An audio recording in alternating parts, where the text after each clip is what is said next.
Hey folks, these days we tap our phone or card to pay almost everything, right? Super convenient. But what if I told you that every time we tap that phone, we're actually helping to build something that's sneaking into our system silently, something called central bank digital currencies, or CBDCs. In just a few years, over 130 countries have suddenly decided that cash needs to be completely replaced. In this video, you're going to understand 3 things that most people have no clue about. First, you'll see exactly how governments used recent crises as the perfect excuse to rush CBDC into existence. Second, I'm going to show you the difference between the digital payments you use now and CBDCs. Third, you'll discover why the people in charge are pushing this so hard while regular folks are fighting back and winning in some places. This isn't a done deal, and after this video, you'll have the knowledge to see right through it.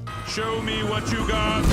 Okay, so remember 2020? COVID hits and suddenly everyone's freaking out about touching stuff, especially money. The news is going crazy like cash might have germs on it, and coins could spread the virus. People are literally scared to handle a $20 bill. And then, like magic, contactless payments became the cool thing to do.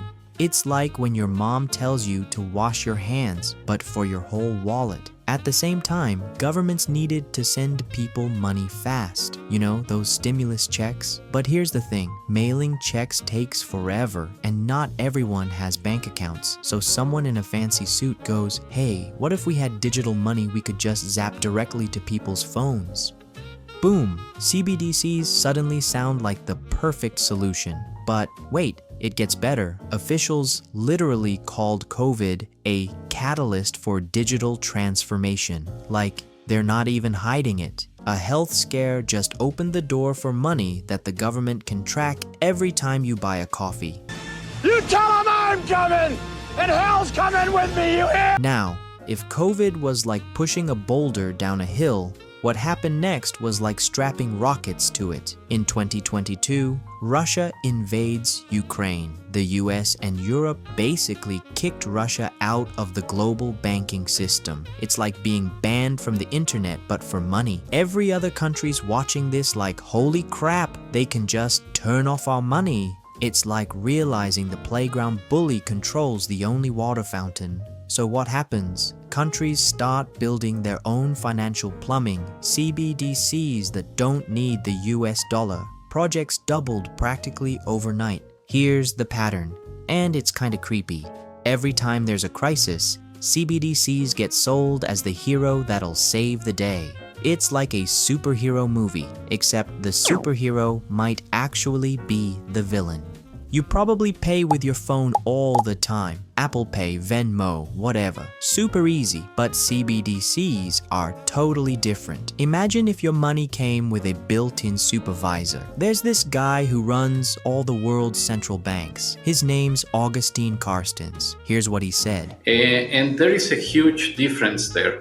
For example, in cash, we don't know, for example, who's using a $100 bill today. A key difference with the CBDC is that central bank will have absolute control on the rules and regulations that will determine the use of that. And also we will have the technology to enforce that. So what he means is, right now with cash, they have no clue what we're doing. But with CBDCs, they'll know everything and control everything. It's like the difference between your own car versus riding in someone else's car where they control everything and can kick you out anytime. I have the right to tell you when to get out of my car. Right now! CBDC is also called programmable money. Regular money works anywhere, anytime. Programmable money has opinions about your choices. Here are 3 examples. First, the government gives you $1,000, but it expires in 30 days. Use it or lose it.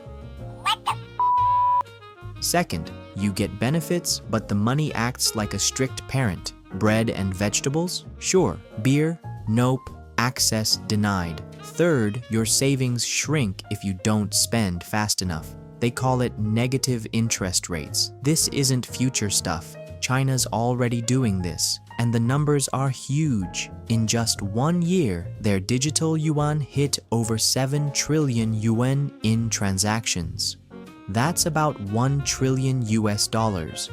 We're talking about one of the world's biggest digital currency systems, and it's designed for what researchers call better surveillance. Regular money is just a tool, like a hammer. It doesn't care what you build. CBDCs are like a smart hammer that asks permission and reports back to headquarters. Your money stops being yours. It becomes more like borrowing government money with tons of rules. Politicians and banking executives talk about CBDCs like they're the iPhone of money, revolutionary, amazing, inevitable. But ask regular people, they're like, hell no. The executives use fancy words. Financial inclusion, payment innovation, efficiency. Sounds like they're solving problems you didn't know you had. But when governments ask what people actually think, the comments are, they want to spy on everything I buy. They can turn off my money if they don't like me. This is total control.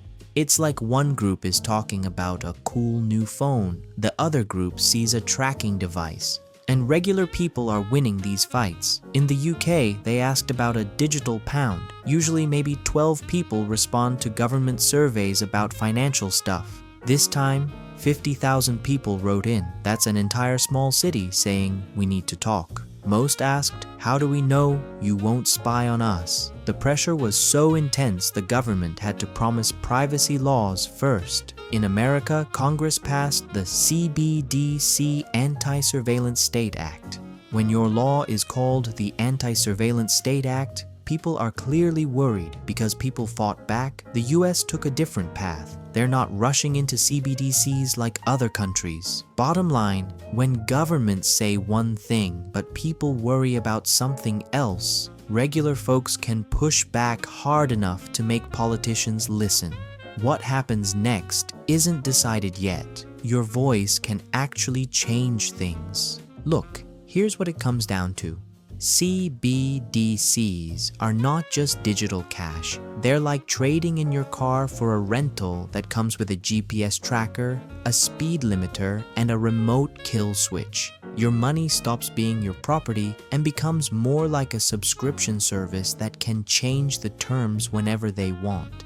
But here's what's really wild. If you want to understand how we got to this point, you need to know the whole story of how money actually gets created in the first place. Trust me, once you see how the money system really works, CBDCs look even worse. If you want to go down that rabbit hole, check out my next video about how money is actually created. You'll never look at your wallet the same way again. Now, I want to hear from you. Think about programmable money. The government could add rules to your cash. Which rule you would never accept? Type your answer in the comments below. I want to know what you think. Thanks for watching and see you in the next one.